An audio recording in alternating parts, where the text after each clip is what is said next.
as the county and the city. You know, we really have to be sharing our resources and just be real. It's like, you know, it's like when it's no longer a time to be petty. Into the city of Savannah not having representation on this board, and I think that's a serious problem. That's a serious challenge, and we've got to figure out a way. Clint, you're muted. You're muted. You're muted. Not a lot of representation from the city of Savannah on this board. It's only me, myself, and Dietrich Leggett. And instead, we're going to have, you know, a representative from Garden City and a representative from the county as being the top two positions on this board, while at the same time, 96% of our riders are coming on the buses. Point of order, Director Edminster, I think we're going way off basis. I don't believe we have. If I can just finish what I wanted to say, is that the lack of representation from the city of Savannah on this board will eventually have to come to terms with, and I hope you all are ready for that. But thank you. If I do get voted out, it has been a pleasure, and I'll continue, you know, serving on this board with a smile and a wink.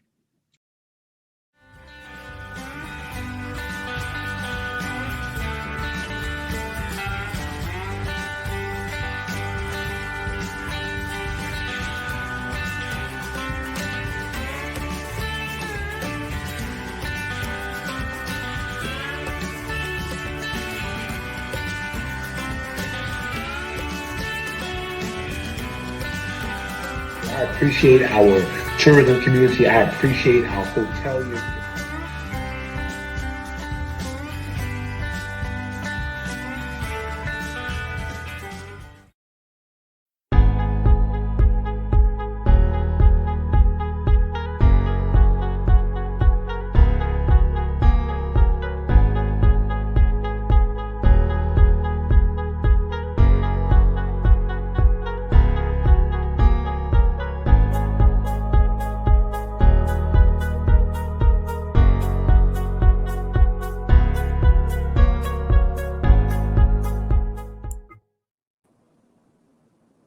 Hello, Savannah, and welcome to Better Savannah's show 38 with our guest and our friend, Clinton Edminster, who is gracious enough to share some of his knowledge, insights, and thinking about how we might achieve a better Savannah.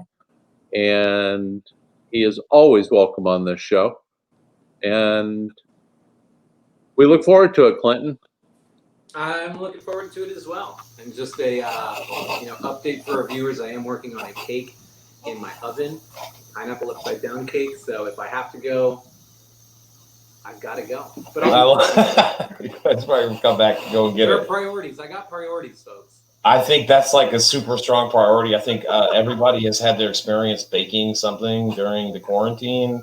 I remember when it first started, it was like everybody was trying to make like super rare types of bread, like dough, like from scratch. And I was just like, what is this trend of people trying to bake stuff? So I'm happy to hear you participating in that. But as you saw in the intro, it's been quite a few weeks for you, Mr. Edminster.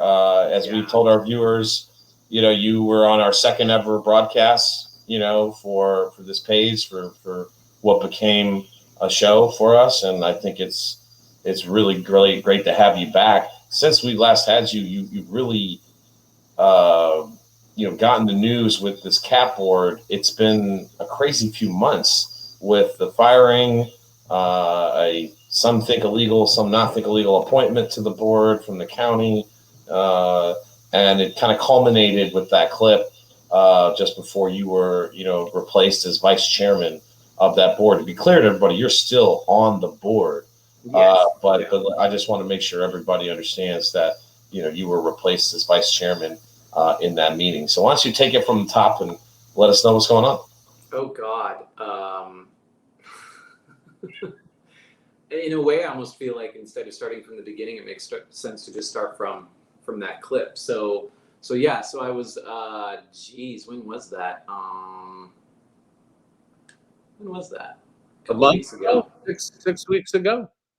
No, I was April 27th. I was removed from the role as vice chair at Chatham Area Transit. And I think we can get into that a little bit later, more in depth. But I was removed from that position for being critical of the board for actions that they had taken on January 26th, where they fired Bakara Malden, the CEO. Bakara had been hired in July-ish back in 2020, in the middle of the pandemic. I'd been on the search committee, the ad hoc search committee as well. It was myself, Dr. Robinson, and Jay Jones. We were the search committee, and we identified Bakara as being, one of our top candidates, and the board voted on her to start the job. And in her time, I don't know what it would be like, honestly, to be a transit CEO in the middle of a pandemic when everything's kind of falling apart around you. But I think she did a really good job. I think the numbers also back me up. I know the union, I wouldn't say the union backs me up, but the union would back up the position that Bakara was doing a good job. And that's the Union of Bus Operators. So, and then also like executive staff, administrative staff, the call center, the drivers, the mechanics.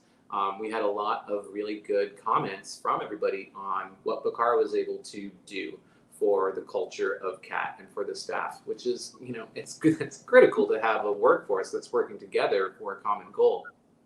Bakara also did a great job with reaching out to city leadership, in all aspects of Savannah, from tourism to activism to, the folks that wear the suits and the folks that don't wear the suits. I thought she had done a really stunning job of getting out there, which also was really difficult during the middle of the pandemic, but she did good work of it and made a lot of important connections, because those relationships are critical to the success of the transit agency. CAT should be seen as a blue ribbon board. It should be, I believe it is one of the top 3-4 most important boards, most important organizations out there, right alongside municipalities themselves. Chatham Area Transit and the services it provides, and really the services it could provide, are of such utmost importance to, just daily life happening for so many people, not just riders, but the folks that rely on the people that are riding the bus as well. And I would also say that, I don't think Bakara did a perfect job, because nobody's going to do a perfect job, but she was doing a great job. And in many respects, I think I would grade Bakara like an A, a positive A, not an A plus, an A. Which is pretty much something, especially for an organization our size, to have somebody who was really meeting the moment, I felt, as a leader. And then probably like around October, November, we can get into this a little bit more as to sort of the reasons why, because I think those are also really interesting. The board lost favor in Bakara, and a couple months after that, it just never got any better. And let me just follow. I just want to insert a follow-up question real quick right here. Yeah. When you say that the board lost faith, was that before or after the elections changed over the membership of the board?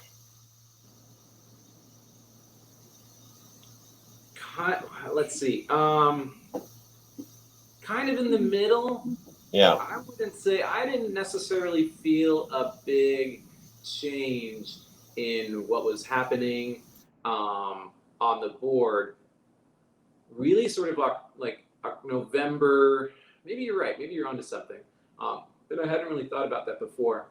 There wasn't that big of a change. Jay Jones left the board. When he was replaced by the new district, by the new commissioner who took his place. That was really the only change. Kenneth Adams, I'm thinking now. Kenneth Adams and Bobby Lockett came on board. So we lost Jay, and we lost, who else did we lose? Helen was already on there.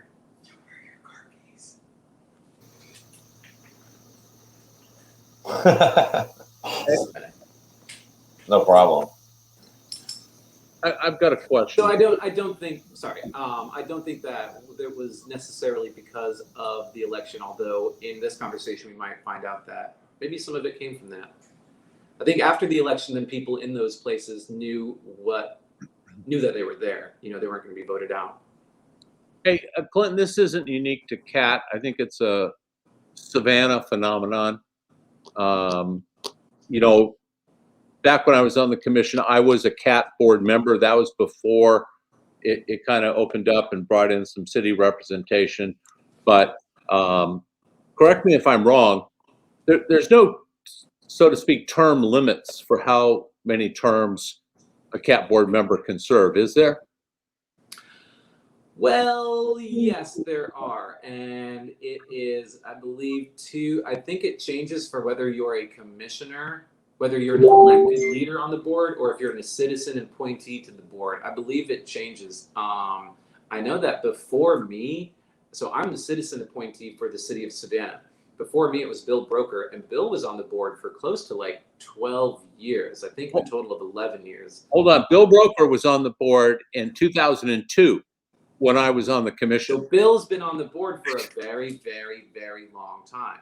So as a citizen appointee, I don't think that there is any limitation to how long you can be on the board. For elected officials, because this came up when Tabitha was being on or off the board, is that you can't have 2 terms consecutively back to back. Or no, you can't have more than 2 terms consecutively back to back.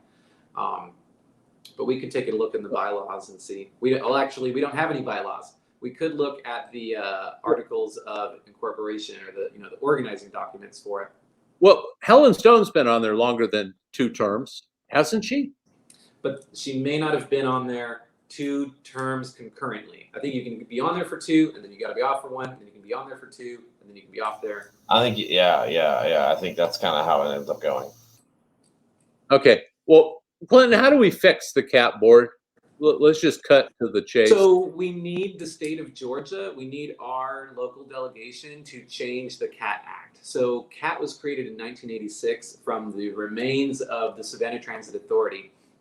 And the state got together and they created the CAT Act, which set into motion Chatham Area Transit and also, very importantly, its ability to tax people to fund its operations. Sure. So CAT is an instrumentality of the state, which is, I don't even know what that means, but it sounds fun to say.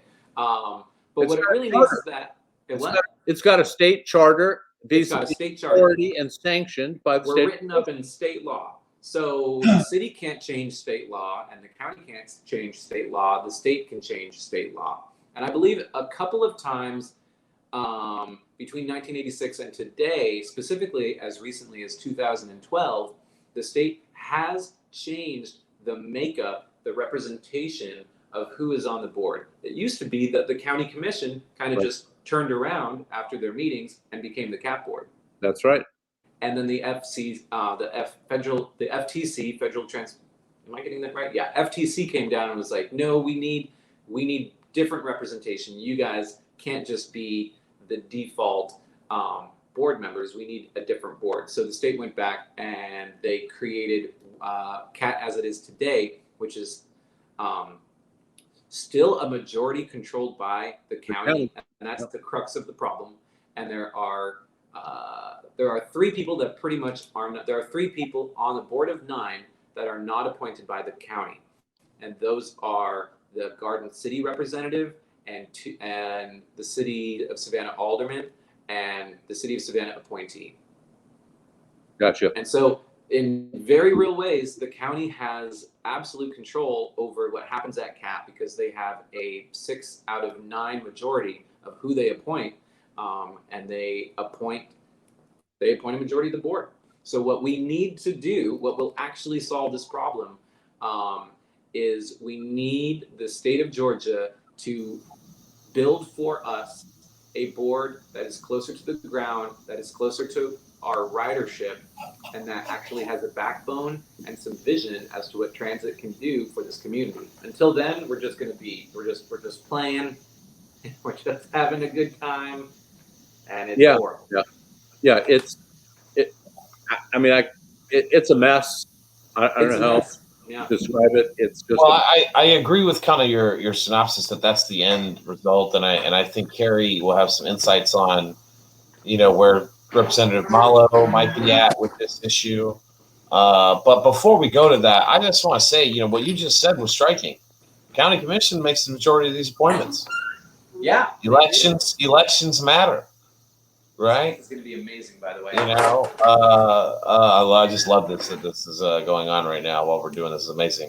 But we endorsed a lot of the opponents of most of the key players that kind of reformed that board after the turnover. And I just think it's striking. I mean, a lot of people were up in arms that we would dare to endorse Jason Buterman for county commission chairman, and then here we are, not even 6 months into the term. And one of the most important critical, institutions and assets that the county has control over is kind of off the rails, so much so that we're here kind of all agreeing that the only solution is to go to the state. I just want to make that political distinction. Chuck, let me add a little color commentary here. It's a question of perspective. I don't think the CAP board just got dysfunctional. I think the CAP board has always been semi-dysfunctional and inefficient. It just never got out into the media and as a prime subject of discussion in the community. And like it or not, I mean, I really credit Clinton and Dietrich going to bat for Bacara. Yeah. To that caused people to understand that, yeah, this is a mess. But my point is it's always been a mess. It just never got the attention or the media play. So I think it's a good thing. Not that Bacara got whacked, but that these fault lines and problems are out in the open now. And John, if I can kind of bounce on that, I think I mean, we need the state to do what they need to do, because that's, that I think that'll definitely help. But also we need people to care. We need people to care about transit. And I think that's really difficult when the product that you've been seeing is something that maybe we just don't want to talk about because only poor people ride transit and it's not very cool looking, and and it's just no fun. And I think what we need to do is, and this is the whole silver lining from this, and this is where I agree with you, is if anything has happened, is that people now, I feel, have an understanding of what CAT does, of what their impact is and what it can be.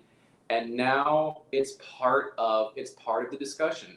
CAT is no longer just an organization that, it's going to be fine, it'll run itself. No, we have to take care of it. We need to be having conversations like this. We need to be critical of the board. We need to be showing up at board meetings. We got to be sharing Facebook posts and writing letters. It's an organization, and it needs the people to be involved. And that's why, honestly, I've been also really pleased with the media coverage that CAT has got. And I've reached out to, pretty much everybody that's covered it. And I've just been like, thank you for covering CAT. I don't really care what you wrote. I don't care if I agree or disagree with it. Thank you for covering CAT and getting that language out there, getting that message out there. All you need to do now is get the Downtown Garden Club to do a redesign for CAT. Oh man, nice, John. Carrie, you are well traveled. I know that you got a hard out because you're traveling on the road, so please be careful. But where do you think this is at, based on your knowledge at the delegation? I remember during the session hearing that this was the number one priority of Representative Derek Malo of the 163rd.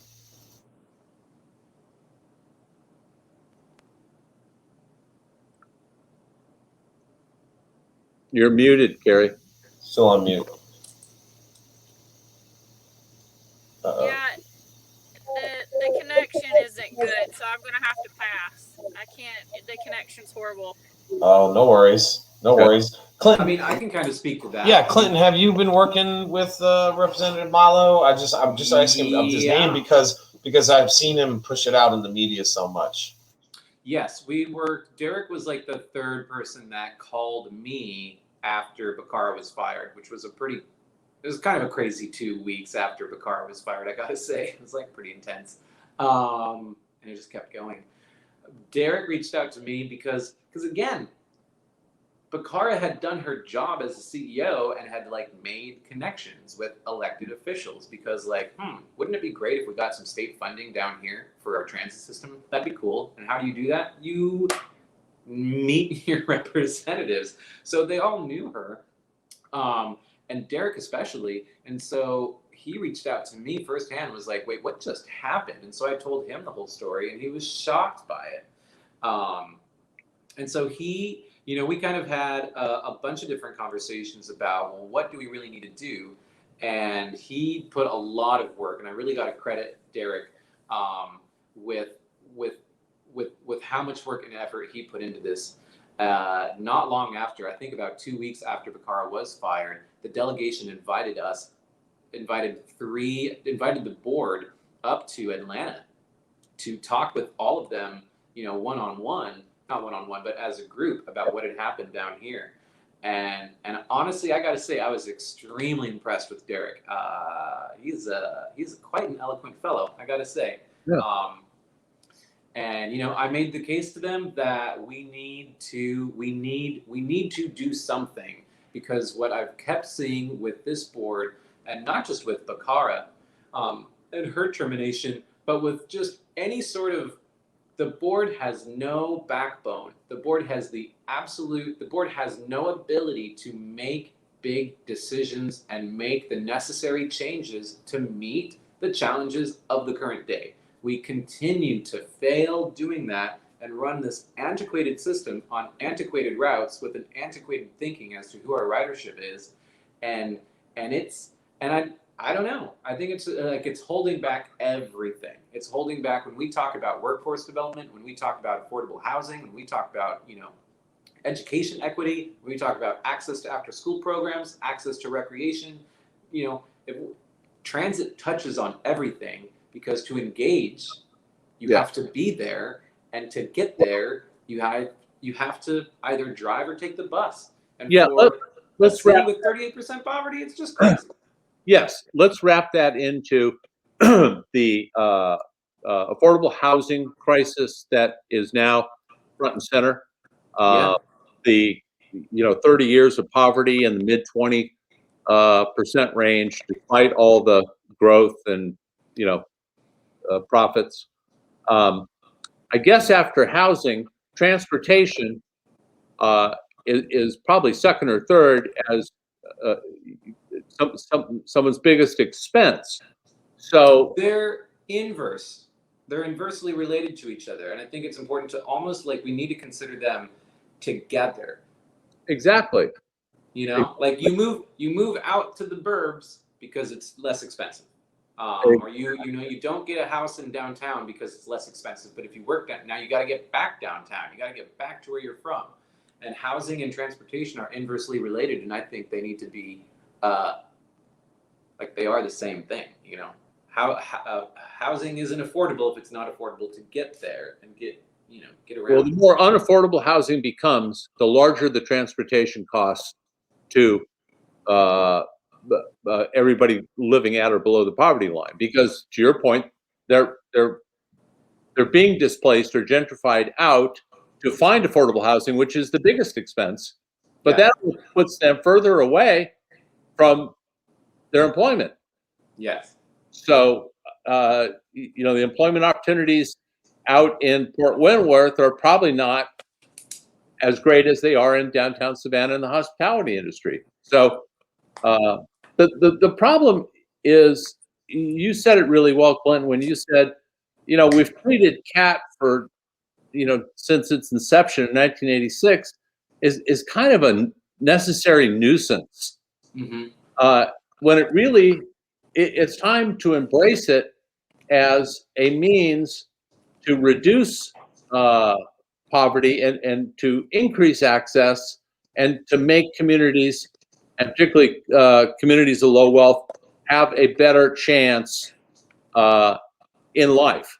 So I don't know what it's going to take to get more people in sync with that, but I sense that it's coming, and I'm glad, you know, someone young and enthusiastic and positive like yourself is driving that conversation. What's your political future, Clinton? Oh, I don't know, causing a lot more trouble. Good. So much more fun not being elected because I can just be a You can troublemaker. speak freely. It's You great. can speak freely. It's great. And I think it's really important. I think I don't know if y'all want to get into sort of like why I was demoted or stuff like that, because I think that's Well, I mean, I think isn't the obvious question? Isn't the obvious question you got demoted because you went to Atlanta and spoke the truth? I mean, isn't that like the honest answer to that question? And you got on social media and told the truth, and you refused to be to have your voice and opinion suppressed. I mean, you got punished for speaking out. so yes. I mean, I think that's sort of obvious. But what I love is that during the board meeting where I was demoted and replaced by Helen Stone, our board chair, and everybody was like, "Oh, we're just randomly doing this because you didn't really do anything wrong. We're not going to say that. We just it's maybe we just need to." It's raw power. It's raw power in its purest form. We have the votes. Does that sound familiar? Does that sound familiar to you, Clinton?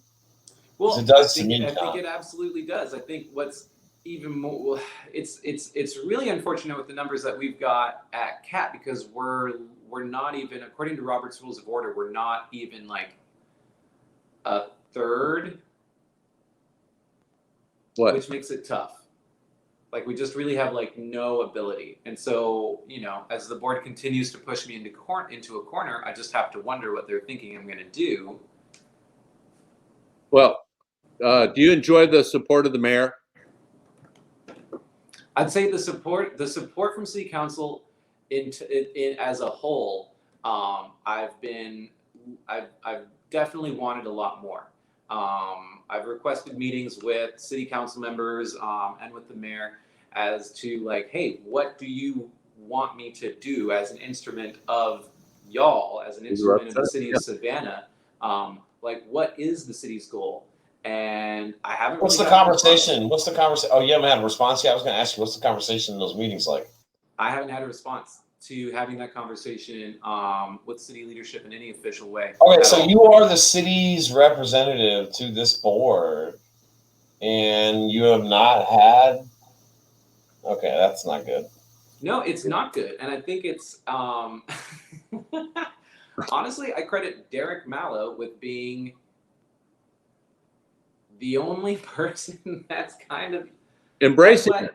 You asked me like, what do you want to name this talk? And I was like, who watches the Watchmen? Because this experience has really eroded my concept of oh, those who do things wrong get punished. And I know that's an idealistic thought, but I was really surprised how true that came to be in this situation with Kat, is that there are no police. There are no political police at all. You know, I contacted the Attorney General and the FTA and the DOT and like all of our elected officials, and nothing's happened because it's just not my territory. Wow. I'm like, all right, that's crazy. Let me ask you this. You've got a fellow city appointee, Dietrich Leggett, who's an alderman. Yeah, Dietrich's been great. Okay. Has Dietrich not been able, I mean, he is in the majority on the unfortunately divided council, but if your co-representative from the city of Savannah is an alderman, can't Dietrich break through that and get you the information and the position and the status, that guidance that you're looking for? I guess not. And I think that's an interesting schism between what is happening at CAT and what's happening at the city. And And I'm very concerned about that. I gotta say, I'm very concerned about I'm very concerned about the lack of attention that some city council members are putting on CAT, because I don't believe that it warrants I don't believe that it warrants the lack of attention that is being brought to it. I think Van could be doing a lot more for Chatham Area Transit, and he has told me in some replies that the city, it does not control CAT, and therefore the city may not want to get involved, and they can't really do anything. And I get that. I mean, like, I'm very current with how CAT works and the laws behind CAT. Well, you pointed out that 98% of the ridership is from the city of Savannah. I mean, at what point are we going to be sticking up for the people that are actually using this, which is city of Savannah residents? I think that's a really great question. Yeah, I mean, it makes no sense if 98% of the ridership are city residents, yet CAT is controlled by the county. I mean, how much more dysfunctional and inefficient could you put together a scheme?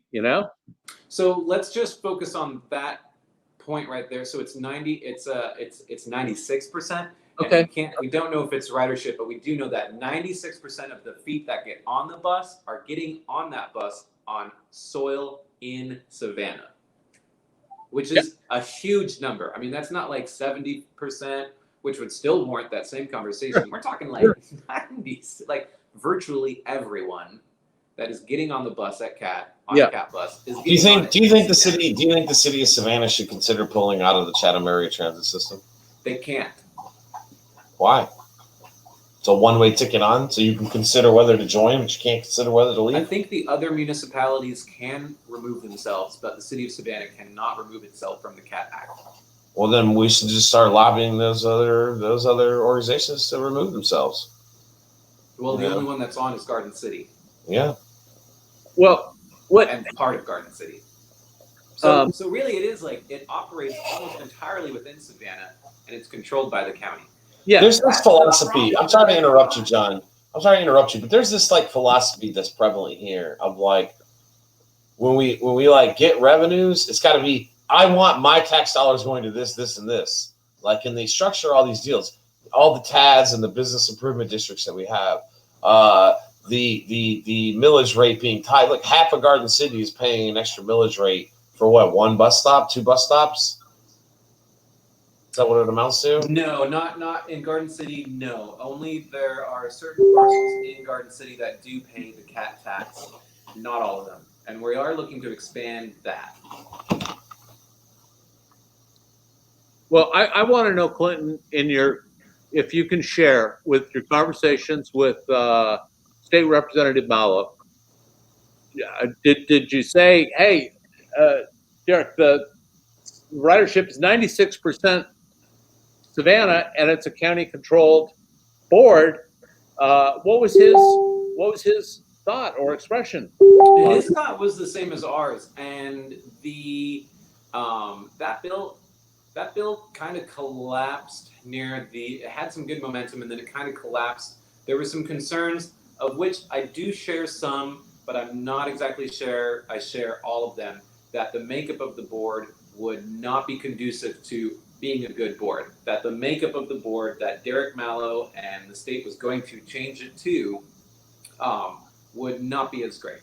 And I understand that, and I do think that what we should do, and I think, sort of to ask what do we need to do, is we need to make sure that having the CAT Act re-looked at is part of the legislative agenda for the city of Savannah and all the municipalities, so that we can do this the right way. But I would say it was a little bit rushed, and it could be better. We could be recreating the CAT Act with, I think, having a bit more of a conversation with the community about who should be on the CAT board? How big should it be? And how do we want to think about this? At the same time, shit was on fire, And so I'm kind of thinking okay, I don't think you could construct a board that's worse than this one. And additionally, I think it would have been really helpful to have that signal nationally that because what happened at CAT made national news in transit world, which isn't a big world. And so now every potential CEO that we will be talking to, for the next forever, is going to know about this. And I think it would have been really helpful for the CAT board to have a slap on the wrist from somebody in order for that to kind of send a message that, okay, we've done something wrong, or at least we've done something in not the best way. And we've learned our lesson, and we're going to try to do better later. But nothing about what the CAT board has done since then at all has told me or expressed to me that the CAT board, majority of the CAT board members have learned their lesson. Actually, I feel like they've been empowered to do whatever they want, which is a great Tabitha Odell quote. We can do whatever we want. We're the board, and apparently she's right. You're anticipating my my thought and my next question, and I got to ask you, far and above Tabitha Odell is the chairman of the county commission.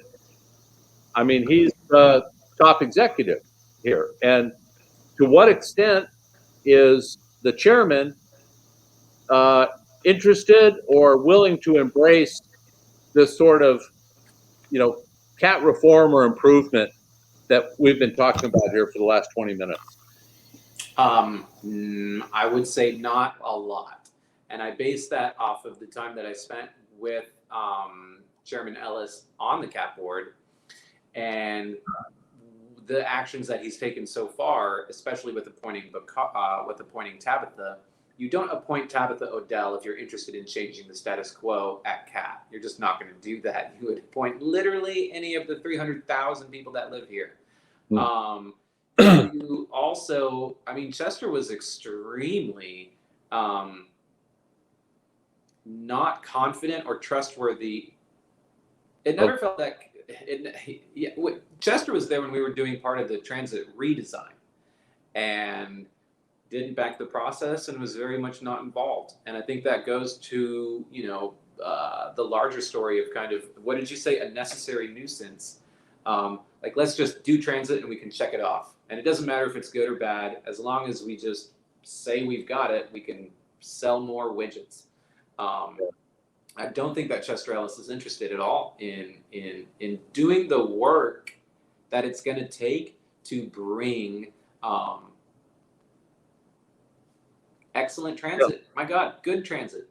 Clinton, would you hope or encourage candidates in this next couple of election cycles, both the state races next year and then, of course, the city elections the year after that, would you welcome candidates picking up this messy CAT thing and shining the light on it in their campaigns?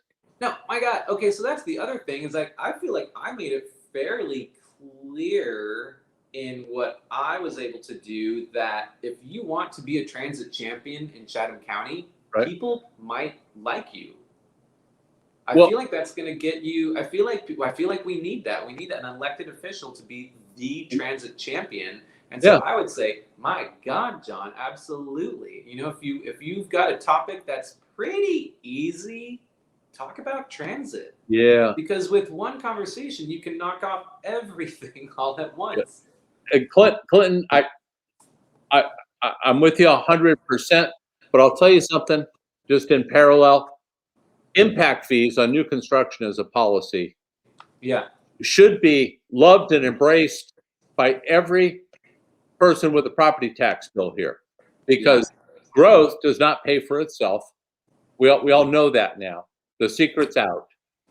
And without collecting an impact fee, government is forced to either reduce services or raise property taxes. So you would think that something as tried and true and successful as impact fees in policy would have, gotten much more traction than it has. It's getting some, but again, to your point, if candidates would say we need to embrace transportation for the betterment of every neighborhood and every person in this community, I would welcome that. Yeah, I would as well. I think Joe Murray Rivers was the last transportation guy, and I worked with Joe. yeah, I just want to go back to my point. It's just, a lot of it just sounds so familiar, and I just can't help but think that, good thing you're not a black woman, or else they would have impaneled you in front of an ethics committee of 3 men by now. Okay, I mean, I really think there's a comparative. I keep hearing, oh, we'll never be able to get a city manager. Now we'll never be able to get a good CAT CEO, right? These types of moves just seem to be intentional by somebody's part, and it's a really disappointing part of the political process. And I think that what you went through at CAT is very representative of my experience in a decade of Chatham County politics. Maybe John's almost 3 decades. What do you think, John? Yeah, if I put that through my decoder, I think it comes out like this, Chuck. The institutional centers of authority and power here are very resistant to giving anything up. The change is something that's an anthem to them, yet there are so many people who come from someplace else and they've got a decent transportation system. And they go, why don't you have one? Well, do you have an hour? I'll explain it to you. This is a place that doesn't like to change anything. Calling it a plantation mentality is a trope, to be sure, but there is a little bit of guidance in that expression, and that is the silos of authority, control, and power are very entrenched and hidden, and they affect election outcomes through their support of candidates and efforts to get their candidates elected. So that's the decoded side of this. It's endemic to Savannah and Chatham County, but it does get a little better every year. I mean, the 2019 elections were so different and so radical. That gave me hope, and I don't think it was a fluke. I think it was the start of something. I have to go turn my cake upside down so all the drizzly goo on the bottom soaks through the cake, and I'll be right back. Just and I can chit chat here. Yeah, I think it's been a fascinating conversation so far, John. Again, I just can't help but draw a lot of parallels to other parts of the political system. A lot of it reminded me of the criticism of Jolene Byrne, many years back about getting on social media and informing her own constituency about what's going on, like that. Oh, that looks good. That looks great. That looks amazing. For those of you who are going to listen to this on our podcast platform, Clinton has baked what looks like a pineapple upside down cake in the time. Beautiful pineapple upside down. Yeah, in the time during this podcast recording, Clinton Edminster, your formerly known as the vice chair of CAT, is also an extraordinary baker. So this has been a good addition to the show. How long is the rest of your term on the CAT board, Clinton? Until I serve at the pleasure of Right. city council, so they can keep putting me on for forever. But actually, it's June. Right. It's like now. You And so wanna I think that's an important thing, is that like I can be demoted, and I can be like, they'll send out press releases about me, and they might not let me talk or whatever, but I'm still on the board until the city of Savannah decides that I'm no longer on the board. Okay. Or I resign. But I'm not going to resign. It's too much fun. It's honestly just like a blast. Where would I get my enjoyment? Well, 5 years on the DSA was enough for me. yeah. All right, well, I'm at 4 years now. Well, let me ask you, Clinton, you're a successful business guy that started from scratch with Starlandia in the Victorian district. Town Square. Thomas Square. The Amazing thing. Starlandia district, as people are calling it now. I like that. I'm not sure. I'm not sure other Starland business owners like that, but we'll see. I know. Well, there's no other art stores, right? Or are there? Okay, yeah. For the time being, it's all you, buddy. What do you see? You know, you're on the ground and you're well connected. Talk to us about your generation starting a business in a red hot neighborhood. How is that going over? I mean, you're sandwiched with Ardsley Park on one side and Ben Van Clark on the other, and the historic district. What's your read about it? Are we getting better connected? Connected how? How do you mean connected? Well, I mean, like the Forsyth Park redesign. Ardsley Park neighborhood is worried about it, and they're not contiguous. Your neighborhood's not contiguous, but you guys are playing a big role. Definitely. I mean, it just shows to me that our circles of interest are getting a little larger, which to me says we care about other things other than our immediate neighborhood. I think is another. I think absolutely. I think we've got a. I wouldn't even say a crop of leadership. It seems that the neighborhood associations have matured, and the expectation of the leadership in neighborhood associations is to collaborate, cross presidentially and across neighborhood lines, which I think is so cool. I mean, honestly, some of my favorite conversations when I was neighborhood association president were with other neighborhood association presidents. Because it really felt like we were starting to, okay, cool. Now we've got some stuff going on. You can get some advice. You can just bounce ideas off of somebody. They're probably going through the same crapola you're going through. To give you another example, one of the biggest proponents of expanding the free dot shuttle, which is downtown, and it's my favorite piece of transit, because I think the dot shuttle is going to do more for transit in the city than anything, because it's a good example of good transit. It's frequent and it does it's useful. It's useful for you, so you're going to take it. Is People it free? take transit. It's free. Yeah. I think honestly, if it was $1, if it was $3, I'd pay. Sure. I think it being free has less of an impact on the ridership than I think you might expect. I don't have any studies to back that up, but it's just so convenient, and that's people ride transit when it's convenient for them, and everybody's threshold is different.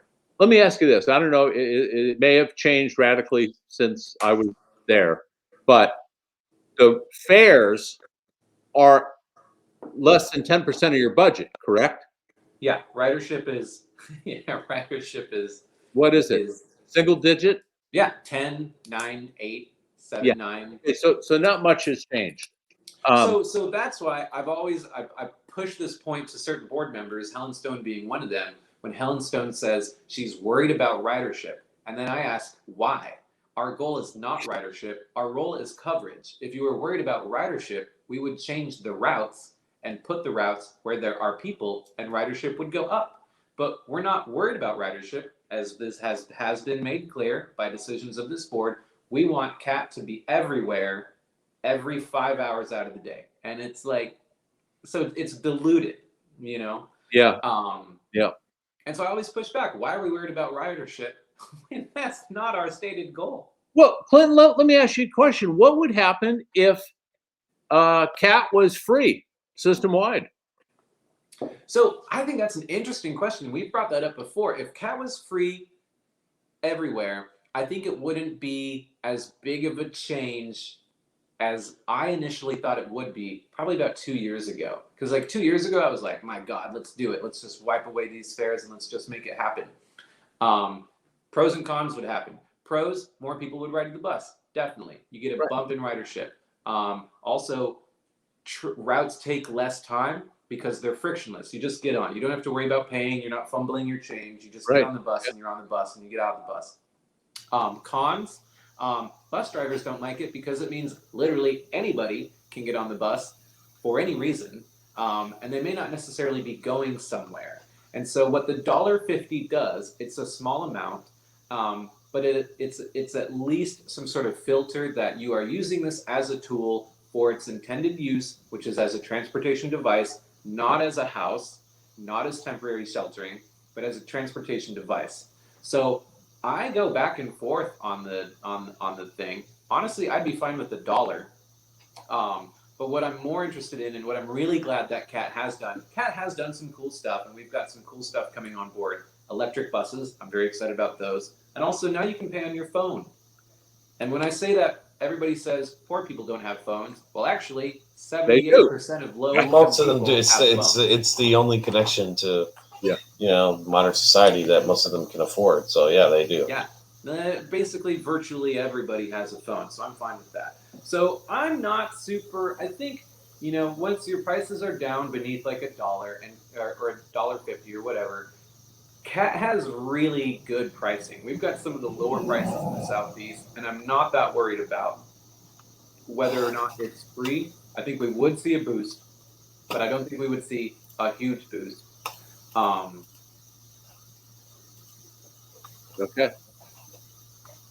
Well, I just want to ask one more time. We've got a lot of elections coming up. There's redistricting coming up. What are you most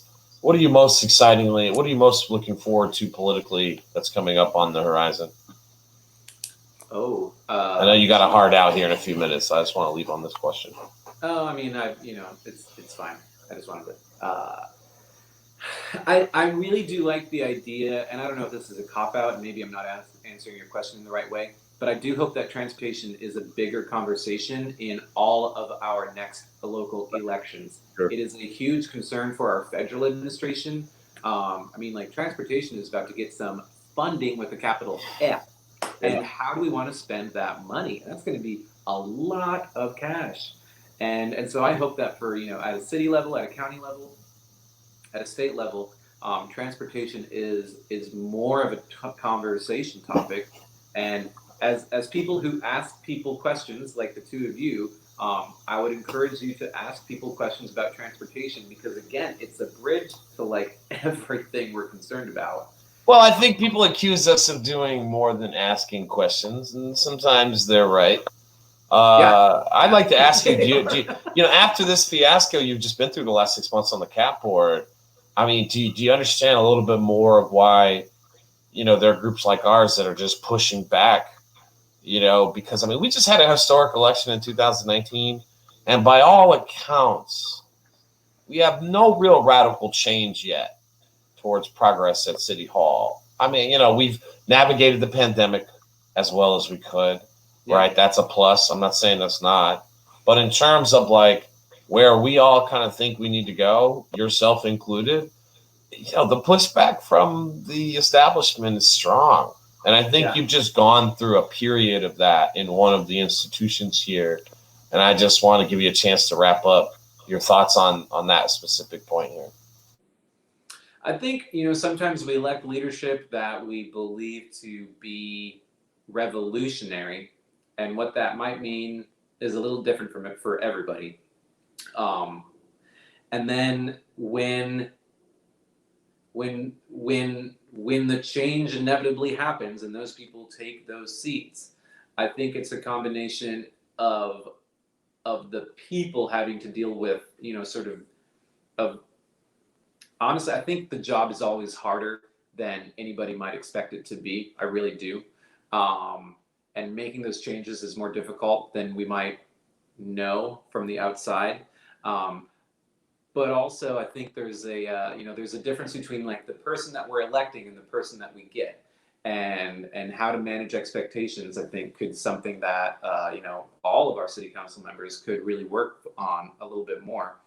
And I don't really know what to say as to like our current administration, because in some ways I think Van and the group of five has done an outstanding job, much better than I thought they would on certain things, and also kind of disappointed on other aspects of it.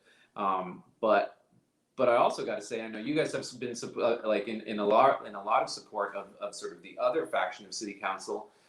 Is that sometimes just some personalities are really hard to work with, and it's this sort of polarizing aspect of politics and just trying to be right and to win or to be wrong and to let yourself be wrong is really tough. And I'm always trying to make sure and check myself. Am I in support or am I against this issue because the person that I'm usually against issues is for it, or is this actually how I really feel?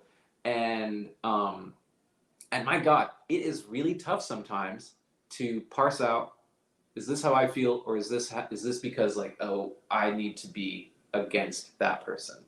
And I think the more that we can do, I don't think COVID has helped. I think our inability to be close to each other has actually been really tough, especially on political discourse. And there's going to be, I hope, some sort of long-term healing process that might take a couple of years to figure out, that we can find at least a couple common goals to do better on. Well, I just want to push back a little bit on how you frame it. I mean, I think number one, this organization's project predates all of them being elected, all of them even announcing. Really, I mean, if you're gonna say we started it, it would probably be to originally have supported Regina Thomas, but we support an agenda, right? Like, there's an agenda that is honestly not that unreasonable, Clinton. Well, the things we're asking for are things that are being done elsewhere in the country right now and are considered best practices. The things they're asking for are not California levels of taxation or fees or whatnot. We're asking for reasonable, good government steps. I've been really making this point lately with a lot of the groups we're connecting with, because we're connecting with a lot of burgeoning new groups who are very focused on end social problems, which again, we need fixing. But we're never going to really get there, I believe, unless we fix these 5 or 6 or 7 core fundamental things, which are term limits for these positions, impact fees, CETA audits, port fees, SCAD pilot fees. There's a couple more, that I could rattle on. But I mean, just off the top of my head, those 5 or 6 things, these have to happen in order for there to be revenues to spend the money on the issues we need, in order to mitigate some of the expansive growth that we've got. When you have periods of high growth, you usually have periods of bust after that. And so, a lot of these things are, things our neighbors are even doing. Again, we keep harping on impact fees. Richmond Hill, Effingham, Bryan County. I mean, these are Trump country counties. Yeah. Okay. And these counties and these cities, they've got impact fees. Well, so they didn't have point. Go ahead, John. Because of Trump. I mean, I know. I'm not making that distinction. I'm just pointing out that like it's not really a political question. No, it's good sense. It's not a partisan question. It's a political question in terms of who you're backing.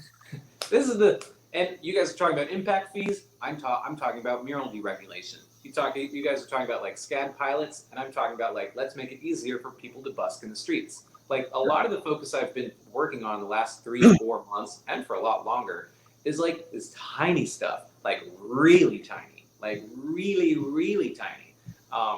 Like friggin' public art and murals, and people playing the flute in the squares. And even with stuff like that, I'm just like, I'm wondering, okay, everybody thinks it's a good idea, and it doesn't happen. And I don't know. I just don't understand. Understand. Definitely. Hey, I got one more question for Clinton. All right, we'll let him wrap up after this. Go ahead, John. Thanks, Clinton, for your time. And this is a transportation question, okay?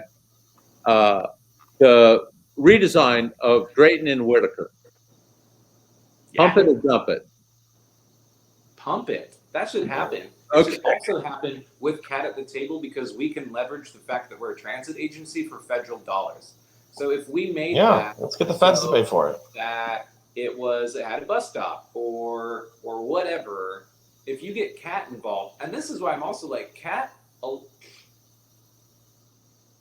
really cool, because a lot of the stuff that we pay for, we're not paying. I mean, we are, but we're not locally paying for it. I mean, like 80% of the cost of the buses, the new electric buses, is paid for federally. That's incredible.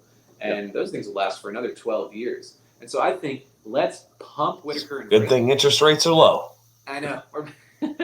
let's do the Whitaker Drayton redesign.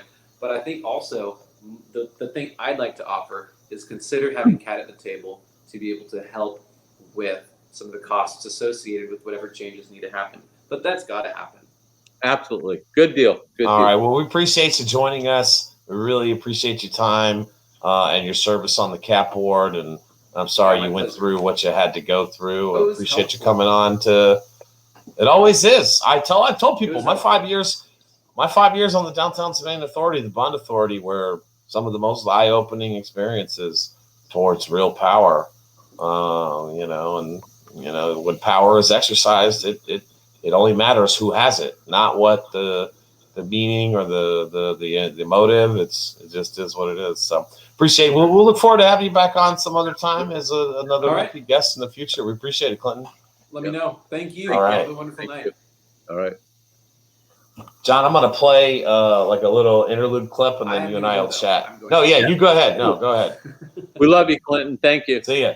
John, I want to play like a little interlude clip here, and then you and I will come on and chat a few more minutes, all right? All right.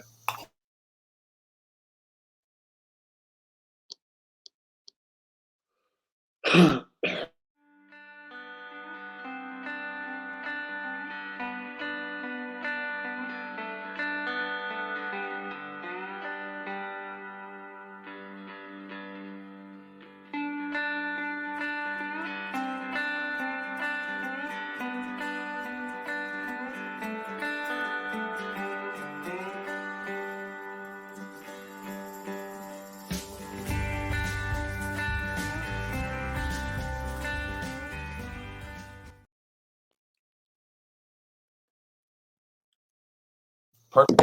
Back. So, John, that was a really good session with Clinton, I thought. I mean, it was really informative. Yeah. It was interesting to hear him criticize the mayor. It's not like he's not a supporter. He voted for him still. It's not like everybody takes it too personally. No, but, he's disappointed that there's no leadership about this transit issue from the guy who has the biggest political capital in town, which is Mayor Van Johnson. Well, Chester Ellis too, who's since that the damn political organizational thing is county, and yet 96% of the people who use it are city. Very bizarre. I did enjoy Clinton's nuance, and that is when he said, "Listen, this is a funny council. There's a lot of people up there that I work with and I really like, and sometimes they do some really great stuff, and then there's other times that, for the life of me, I can't understand why it's not done." So, kind of a very mixed review on city council, which I thought was fair. I also think it's fair that there's a certain amount of privilege at play where if he was a lifelong Black woman resident of Savannah, he might be getting impaneled on an ethics charge. I think that's also fair. I think both of those things can be true, right? Yeah, very much so. I think Clinton is a wonderful addition to the community. He has earned his stripes, if you will, from starting a cool business from recycled, discarded, bougie kids' art supplies into a mainstay for the community for art supplies. His tenacity on CAT and his willingness to say, "Hey man, this is bullshit and I'm going to call it out." There's not too many people in this town, Chuck, that do that. I mean, you and I tend to do that, but we're outliers. And Clinton, in that regard, is an outlier when he outed the whole CAT mess. Yeah. I mean, I salute him for doing so. So, as our loyal viewers on Facebook know, we're constantly trying to improve this showing experience. We've had some technical difficulties the last few weeks. We're getting better. We switched over to StreamYard, and 2 weeks ago, John, on our show, we have Pops for Politics on. Shout out to Rachel, Lindsay, Owen for joining us. It was a wonderful conversation. And there was this point where we were talking about kind of just this broader philosophy of the winners take all kind of thing. I mean, this comes from the writings of Anand Giridharadas, who is kind of a philosopher, writer, sometimes a contributor on cable news. And I finally was able, to be able to get this clip. And I want to play this for our audience, especially those, again, if you're listening to us on, YouTube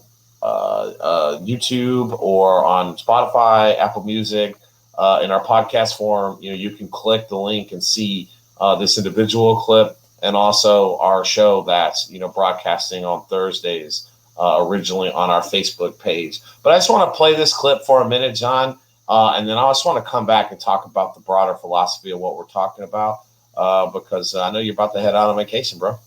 Okay, let's see it.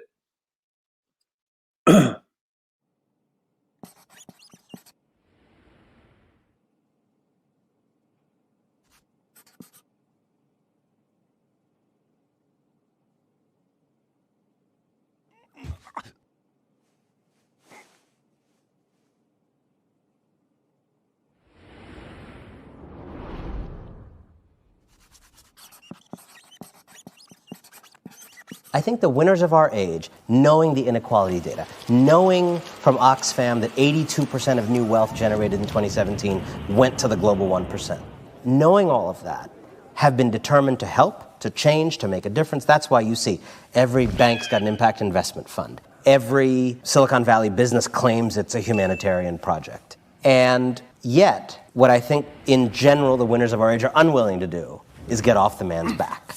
They're not willing to pay higher taxes or just stop avoiding them. They're not willing to let go of their double Dutch with an Irish sandwich tax maneuver they all use. They're not willing to pay people more to do their jobs. They're not willing to stop lobbying austerity and the kinds of public policies that we know are going to hurt people but benefit financial elites.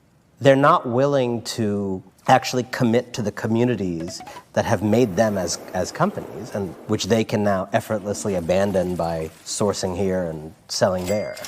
What does it look like to imagine the kind of change that would involve the winners of our age stepping off that guy's back or being made to step off that guy's back?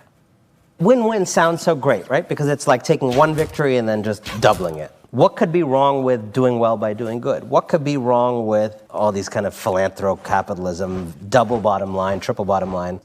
The win-win takes a situation, a concept that's actually derived from the world of trade. Like, you have ice cream, I have money, I want ice cream, you want money, and we do a deal. And in that narrow case, that actually is a win-win. That's exchange, that's market exchange, that's correct use of win-win. What has happened is that this concept of the win-win has been kind of jammed into the sphere of social change and making the world better and actually solving our biggest public problems where it has no business. An ice cream trade is an actual win-win situation. Feminism is not a win-win problem. A lot of men are going to have to lose a lot of power and privilege and the right to grope people at the office and have positions that their mediocrity did not actually entitle them to for that revolution to succeed. When everything is couched as a win-win, what you are really saying is that the kinds of social change that actually cost the winners something are ruled out. What you're really saying is the best kind of solutions don't ask anybody to get off anybody's back. What you're really saying is, yeah, tell women the problem is their posture. They should lean forward and raise their hand more. That way we don't have to actually pay them equally, because that would hurt shareholder value. What you're really saying is, yeah, let's have charter schools and, let's have Mark Zuckerberg give some money to a school. Because what you really don't want to do in the United States, I know this is alien here, is end the unbelievably barbaric system we have of funding public education by your local property taxes. So basically, the nicer your house, the better the education you get in America. We don't want to end that. So what the winners of our age do is get out in front of it by saying, no, I recognize the desire for more equity in education system. Let's not do higher taxes for public education, but let's do this new thing that they're promoting in Silicon Valley, where Silicon Valley companies pay for you to go to college, and then you pay them a percentage of your income. which used to be called taxation, but is now done as an app only for the luckiest students with the highest likelihood of repayment. And so I believe that this win-win thing, although it sounds so good, is actually part of the privatization of the solution of public problems. I don't think all problems need to be solved by the public.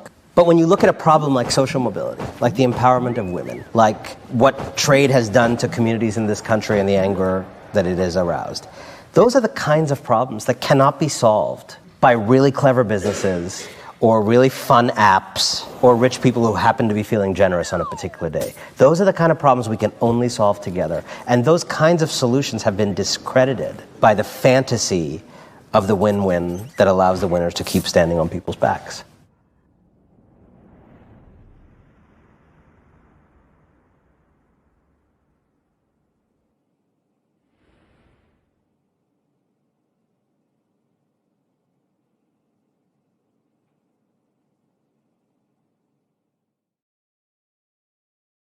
Well, Perfect. So, first off, I love that clip. It's one of my favorite things. It's originally from, for copyright purposes, we don't own that clip.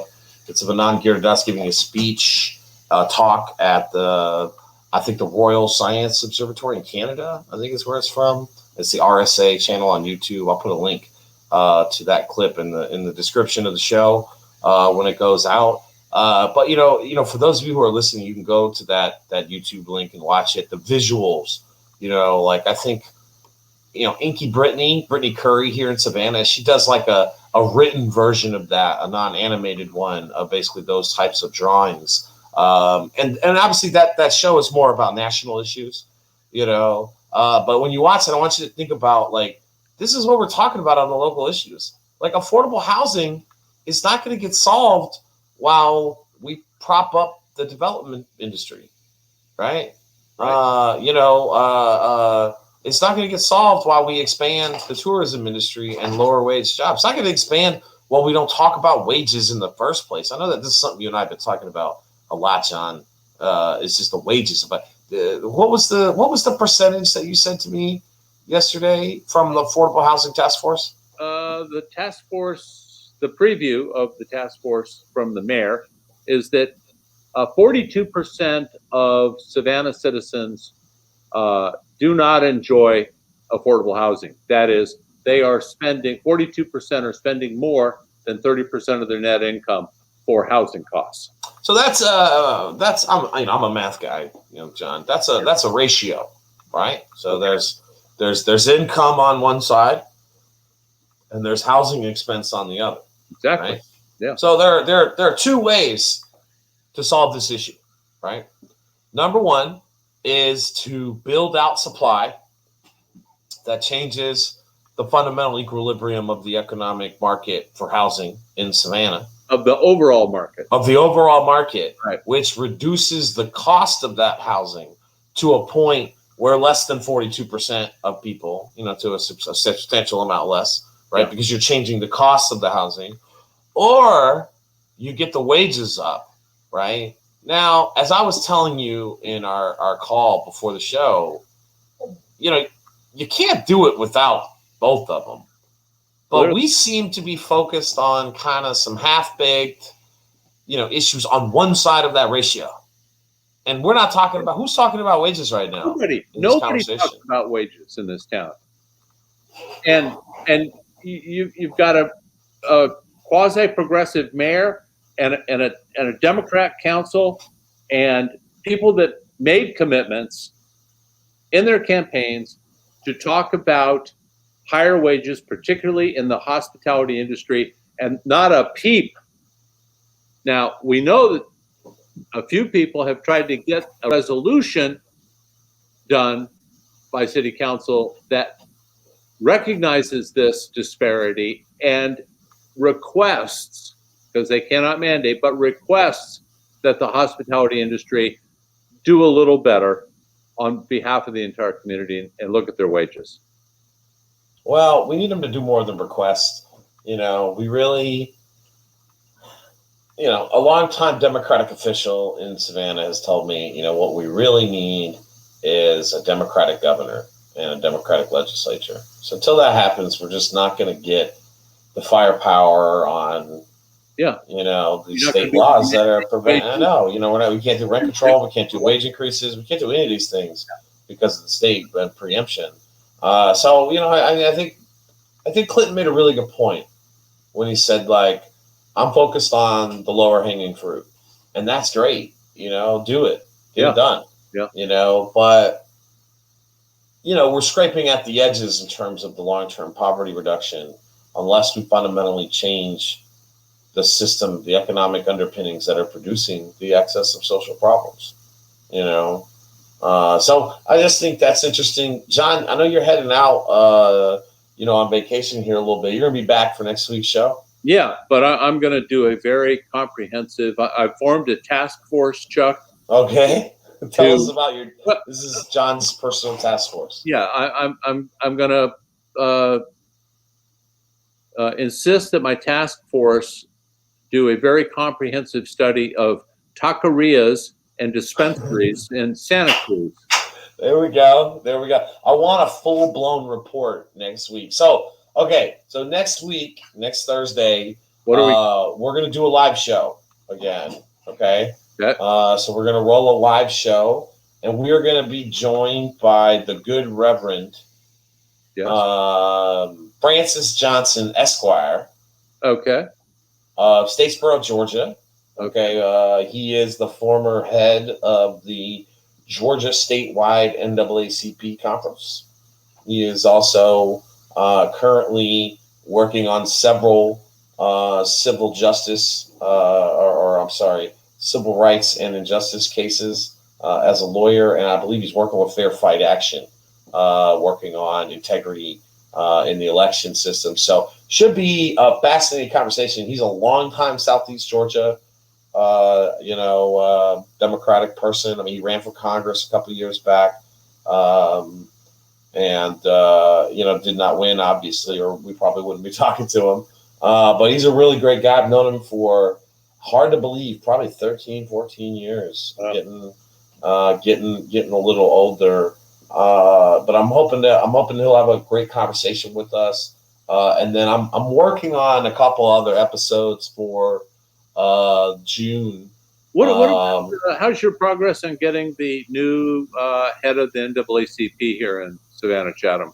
I mean, I'm working on it. I didn't think he really didn't know who we were, what we were doing. So, I'll circle back to Chad and get that going and see if we can get. But I want to talk to Francis first and get his feel for some of the bigger issues, and then go on down to the local level here. He's brand new in the role.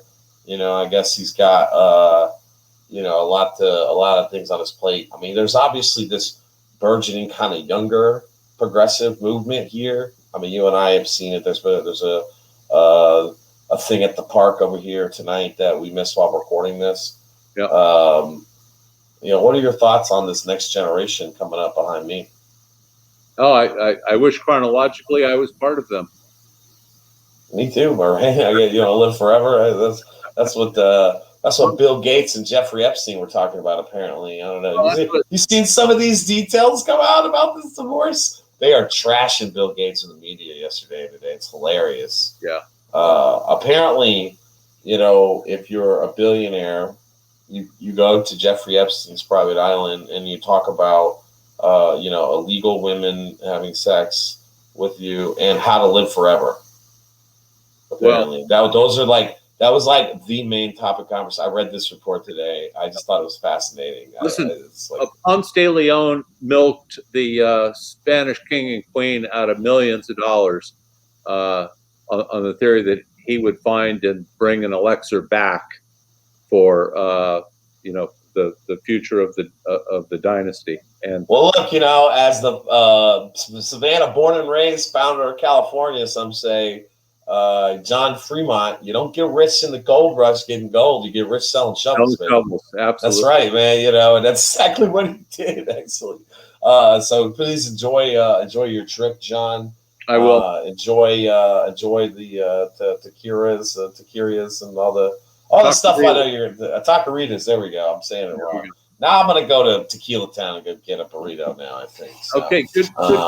great show. We'll see you guys next week. Again, remember, we're only a couple away from 3,000. We just started our YouTube channel. You can go follow us on there. And if you want to just catch the audio only version on your podcast feed, you can now search for us in Spotify, Apple Music, Amazon Music, or any other major podcast platform that you are getting your content from. So with that, appreciate your time. We'll see you guys next week. Out. All right. All right. Peace out.